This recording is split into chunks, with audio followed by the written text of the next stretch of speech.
Hello, students. So, the topic I picked was stigma and mental health treatment within law enforcement.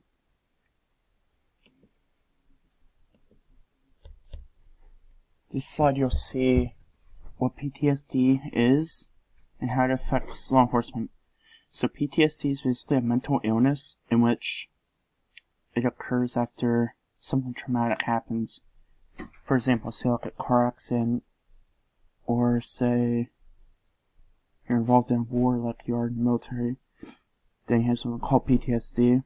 See the picture I have here on the slide just basically shows how officers have PTSD and what concerns them.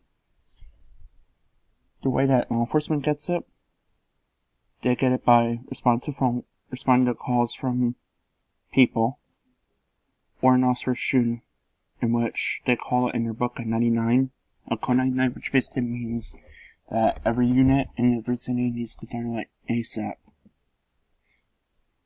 The problems we have with PTSD is police officers don't have a normal 9 to 5 40-hour week shift like we do. They have different shifts, different hours, different weeks. One thing you gotta realize is not all danger is on the streets. Sometimes it can be the officer themselves that's the danger themselves and people, according to Paige Douglas. There are ways we can help them. Why don't we help them? Well, many people don't realize that officers go through PTSD themselves, that they have problems they need to work through, they don't talk about it. There have been other findings in which suicide is escalating between officers, even PTSD. We as a country can change this from happening. Remember when you're talking to somebody, like for instance, if you're talking to an officer, you don't want to just come out and say everything about suicide. You just want to pay attention to how they're acting, look them straight in the eye, see their contacts, all that good stuff.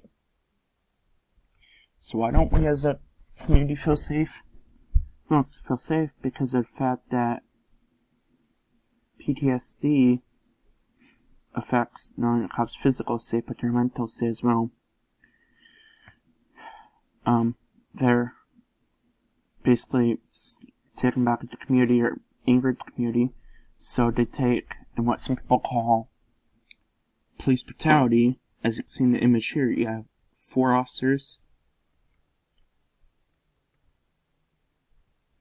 4 officers holding down an individual for what appears to be many minutes. It basically just makes the community feel safe. And if anything, the community is more afraid of officers, what they're going to do, how they're going to do it, when they're going to do it. It all really is about the PTSD within the officers. The officers don't talk about their problems, they don't communicate, so we as the public know nothing.